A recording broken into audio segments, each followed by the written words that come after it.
First of all, it takes me an opportunity to thank Arab world generally and the Middle East, including the Gulf, for what you did more than 100 years ago when Armenians were fleeing their homes. And they found their homes in Syria, they found their homes in Lebanon, in Egypt, in the Gulf states, including Saudi Arabia. And I take this opportunity to thank the nations and the heads of states of these all Middle Eastern states, especially Arab states, that were so brotherly to us.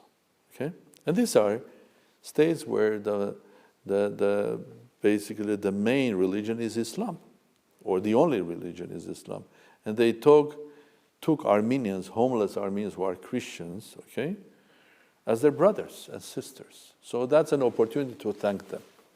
Now, about what is happening in the Middle East, it's in some places it's as tragic as what happened in Armenia with the Karabakh War.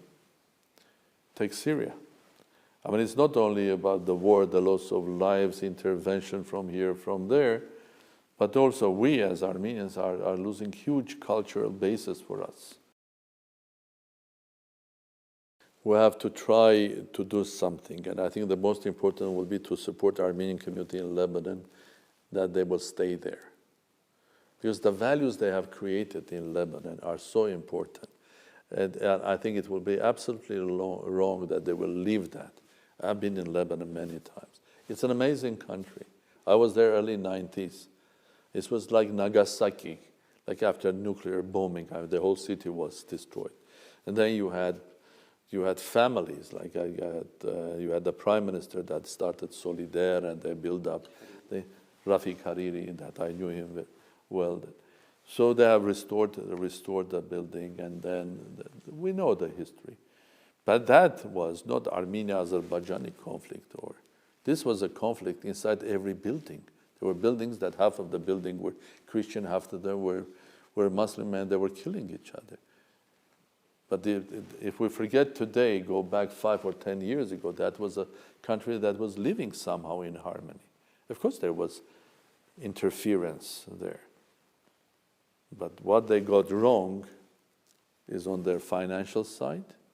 Why? Because of the structure of the constitution and the way they were running their affairs, and as a result of that. But I would love to help Armenian community there so they will stay there. My strength, small state, global nation. And my target is also to change the constitution, because by constitution, an Armenian from abroad cannot become a minister unless he lives 4 years, the last 4 years, only in Armenia and carries only an Armenian passport, which I consider complete nonsense. In this new world, basically we have people who have global experience in their lives. The same is with president. 6 years living here in a village, not knowing what is happening in the world. It should be the other way around. You have to bring people that are so successful worldwide. I give this example. There are hundreds of them, thousands of them experienced people, and we're not using them. I mean, imagine a Gulf state that decided not to use oil.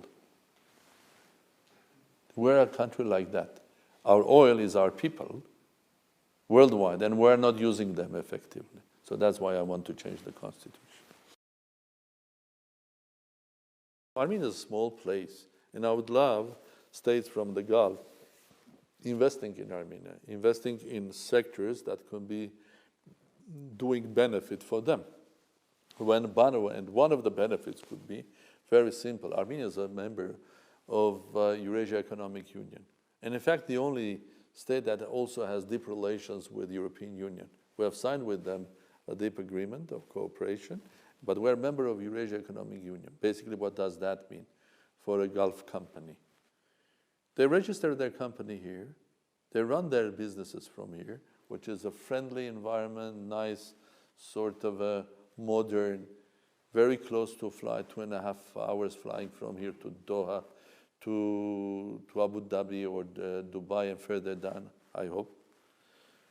But then you can run your business because there are no tax differences, there are no customs duties between Armenia and Russia, Armenia and Kazakhstan, Armenia, Kyrgyzstan, Armenia, Belarus, and also those countries that are willing to go into customs and tax relations.